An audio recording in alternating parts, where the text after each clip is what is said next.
So it seems like Disney is finally taking the hint and isn't even doing a real premiere for Snow White, which is kind of a bummer because I was starting to think that my invite got lost in the mail.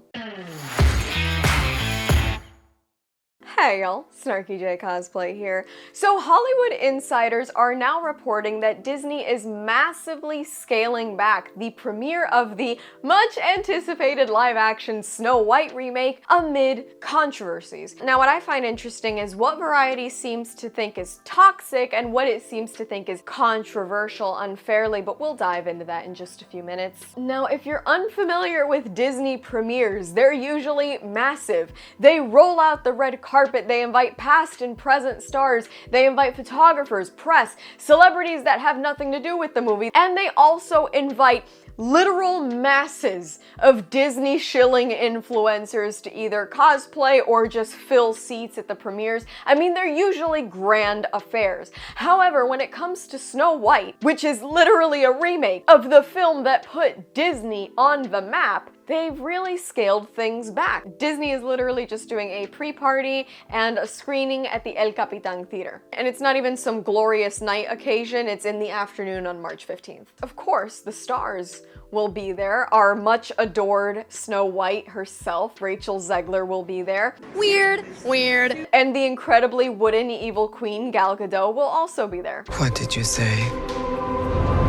Besides that, it seems like it's going to be limited to photographers, a small house crew, and basically just the only people that really need to be there. Disney has been uncharacteristically quiet about this whole situation, and even when people have reached out for comment, they've basically given nothing, which again is really weird because you would think that doing a live-action remake of the movie that put Disney on the map and doing it almost 100 years later, I think they're short by like 12 years, who cares? I mean, you would think it would be a really big deal had this movie not been a giant disaster since it all started. Now what I find interesting is that this article by Variety claims that toxic Disney fans basically all were upset about the fact that Rachel Zegler is Latina in being cast as Snow White, and they also mentioned that those same toxic fans found some of her comments about the film controversial. It's funny how quickly fans and commentators on the internet get called toxic, but they seek to justify an actress continuously bashing the beloved source material that she's been cast to remake. There's a big focus on her love story with a guy who literally stalks her. Not to mention her own blatant hypocrisy. I mean, it's one of the original. I'm a really big Disney fan. I grew up at the Disney parks. My parents took me every summer. Oh, you did? Yeah, okay. So it's like, it's a part of my upbringing. It's my favorite thing, so. I was scared of the original cartoon. I think I watched it once and then I never picked it up again. Have you ever been to that Snow White ride at Disneyland? I get stopped for photos every time I'm online for the Snow White ride, and it is I have to pretend like, oh God, well, crazy that we're in front of this. Wait, how often are you in line for the Snow White ride? And then I went on the ride in Disney World, which was called Snow White's Scary Adventures. Doesn't sound like something a little kid would like. Was terrified of it. Never revisited Snow White again. It's also apparently not toxic to completely discredit and disregard the talent and contributions of your male co-star. All of Andrew's scenes could get cut, who knows? And it's also not toxic to be posting about your own very real relationship while claiming that women should only be dreaming about leadership because true love is dated. I just mean that it's no longer 1937. She's not gonna be safe with the prince. She's not gonna be dreaming about true love. She's dreaming about becoming the leader she knows she can be. I'm gonna hop up on my soapbox real quick. I think that empowering young women is super important and we should tell those stories, but I also don't think that we should empower young women to the detriment of their potential for finding a suitable mate. Quite frankly, as somebody who grew up as a non-romantic, you know all the things that befell me as adulthood came around.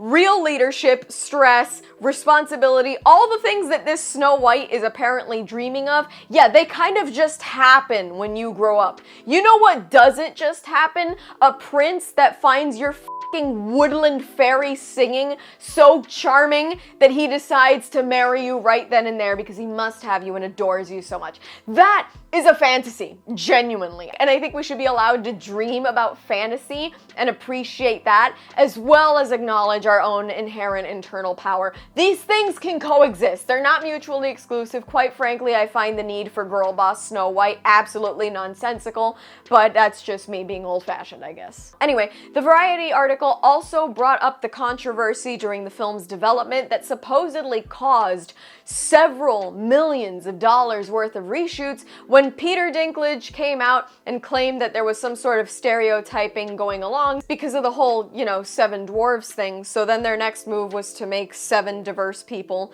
and then they stopped doing that, so they settled on 7 eldritch horrors that should not be allowed within 300 yards of a school, so that was an interesting choice. Then, of course, my personal theory is that the political drama that is most likely going on between these two actresses has caused Disney to try and put these two in as few rooms together as they can. Of course, the drama that I'm referring to is the fact that Rachel Zegler is a very vocal supporter of the Free Palestine movement, while Gal Gadot is in fact Israeli and was a former member of the IDF. So I can't imagine that right now in Hollywood in 2025, politics are able to be kept off the table long enough for these two women to do promo together. I just don't see it happening. But fan reception is probably great, right?